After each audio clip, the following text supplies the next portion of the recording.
There was a time, not that long ago, when tuning into WWE felt like coming home. That rush before a pay-per-view, that thrill of hearing a familiar entrance theme hit, that certainty that, no matter what chaos happened in the real world, this ring was going to give us something unforgettable. But today, I can't lie, WWE feels unwatchable for me. And no, I don't mean that it's terrible. In fact, in some ways, it's better than it was years ago. But that might be exactly what makes it so frustrating. It's not broken, it's just off, hollow, missing something I can't ignore anymore, and maybe you felt it too. It's not about hating the product. It's the sadness of seeing wasted potential. WWE was on fire just a few years ago. White hot. Every show felt like a must-watch. But this year has been different. Less fire, more flicker. Take John Cena, the man, the myth, the walking legacy, finally embarking on his retirement tour. This should have been historic, right? A season-long celebration of one of wrestling's most iconic figures. Instead, it's been confusing, uneven, kind of empty. Cena, of all people, looks uncomfortable in this role, tentative even. Like he knows this farewell lap was supposed to mean more. I expected gravity, I expected closure, and here we are, halfway through the final year of John Cena's in-ring career, and what's happened? The Royal Rumble was exciting until it collapsed in the final moments. Elimination Chamber was electrifying, no doubt, but it feels like everything slid downhill since. Cody versus Cena at WrestleMania was a disaster. His feud with Randy was also forgettable, at least for me. The whole Money in the Bank and Saturday night's main event angle felt like a complete waste of time, and ultimately ruined Cena's reign. We finally got the CM Punk feud, but it happened in Saudi Arabia, instead of headlining SummerSlam, where it truly belonged. The match itself was disappointing, especially the ending. It felt like we've been getting the same overbooked finish in every major main event since Roman versus Cody at WrestleMania 40. Meanwhile, WWE is doubling down on Cena versus Cody. Again, after the mess at WrestleMania, that's the rematch we're getting? Cena and Cody are great, separately. But together, they just don't click. No chemistry, no heat. Why waste Cena's last big shows on something that already didn't work? And while the legends float above the card in half-baked stories, a whole generation of talent gets left behind. Let's talk LA Knight. This man has been over for nearly 2 years now. Crowd reactions that shake the arena, merch sales through the roof. And yet, no world title. No Money in the Bank win. Not once. Not twice. 3 times they've robbed him. And why? What's the logic here? You've got a star staring you in the face, begging to be elevated, and instead, you stall. Carmelo Hayes? Treated like a stepping stone, when he should be standing shoulder to shoulder with Braun Breaker as the next face of WWE. Drew McIntyre? The man who carried WWE through the pandemic, gave us an all-time feud with Punk, and still can't get a proper run in front of a live crowd. How does this keep happening? Instead of building new icons, WWE seems content recycling old ones or handing out shallow 2-week pushes like consolation prizes. This is the heart of the problem. These days, watching WWE feels like flipping through a catalog. Everything is branded. Everything is for sale. Prime Hydration, Slim Jim, Cinnamon Toast Crunch. Sure, it makes money, but does it make sense? When logos start showing up on props, ring mats, LED aprons, when the Money in the Bank briefcase feels more like a billboard than a dream, it stops feeling like wrestling. It feels like a billboard on a loop. There's a point where commercial success starts to erode creative authenticity, and we've hit it. The ring was once sacred. Now it's cluttered with logos. And whether you realize it or not, it changes how the show feels. Where did the tag team division go? There was a time, not long ago, when the tag scene carried the show. The Usos, The New Day, DIY. It was electric. Now, it's an afterthought. And it's not just the tag division. Mid-card titles and women's championships are consistently ignored on premium live events. The insane ladder match after WrestleMania?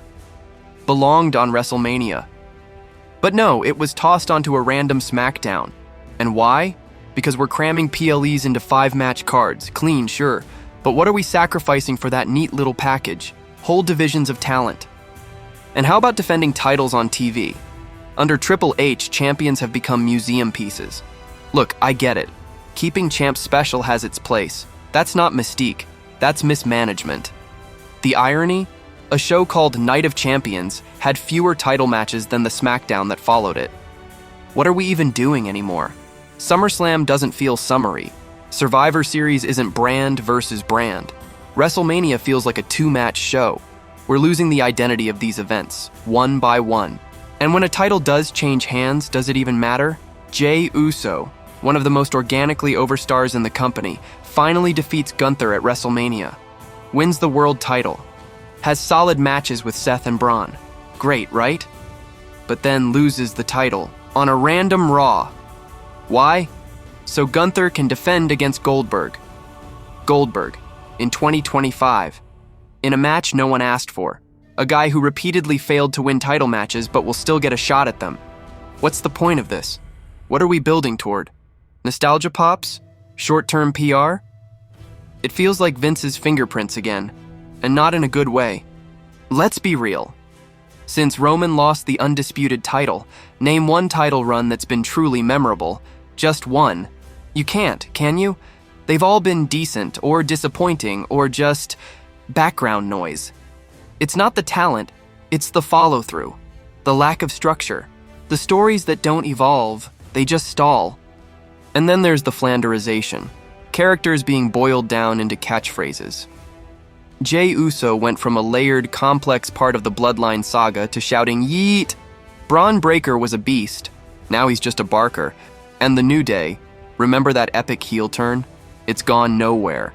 Their characters are stuck in stasis, just like so many others. Triple H's heel booking isn't faring much better. Gunther has no depth. Drew's fire has turned into a one-size-fits-all rage that gets recycled feud after feud. And Cena's heel turn? Spectacular at Elimination Chamber. But where's the follow-up? Where's the shift?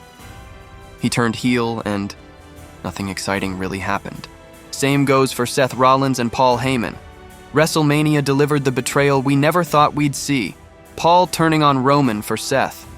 A generational moment. And now?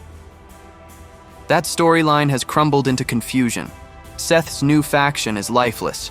Braun Breaker and Bronson Reed have gone from powerhouses to lackeys with no clear characters. Heyman is irrelevant. And Seth? He's still dancing to the same song, wearing the same outfits, acting like nothing happened. No evolution, no tension, just wasted potential. Again. And yes, part of that failure lies in Roman's schedule. He's been off TV for months. And when your top star, your central figure, is barely present, everything else around him starts to deflate. The threads unravel, the stories stall. The audience forgets why they cared in the first place. We know WWE has always been a business, that's never been a secret. But after the TKO merger, it's like they stopped even pretending it's about anything else. Ticket prices are outrageous, sponsorships are overwhelming, and don't even get me started on the whole R-Truth drama they caused. The fact that they chose Las Vegas again for next year's WrestleMania again, not for the fans, not for the spectacle, but for money, says everything. WrestleMania used to belong to the fans. Now it belongs to the investors. And yet, there are flashes of brilliance. Cena versus Punk? Their promos were fire. The emotion was real. Cena's pipe bomb moment was a thing of beauty. But these highlights feel like shooting stars, brief, brilliant, and gone too soon. Maybe I'm wrong.